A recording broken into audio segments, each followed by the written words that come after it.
Merirosvo Keeni.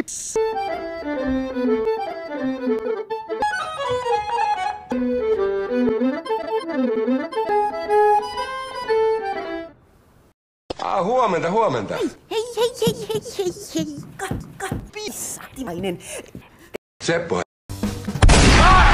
Minäkin teen näytelmää. Se kertoo Naapurin Topista.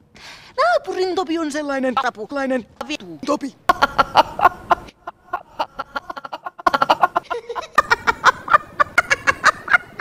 Minä olen tämän laivan kapteeni, että älä sinä, tää murisee. Äläkä uhkaile.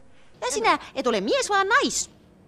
Niin, mutta kun mä oon näytellyt esimerkiksi posta. Mies. Ja miksei? Ei.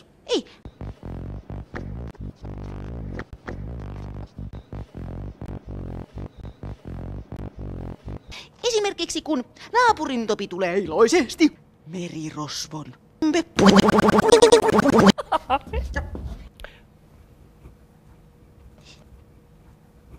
Se on minun joka murisee. Oletkos nähnyt aluksellasi sellaista humppaajaa?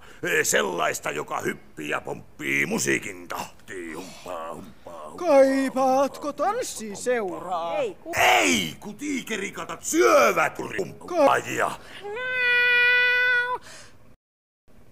Yksi asia yhä puuttuu. Loppu.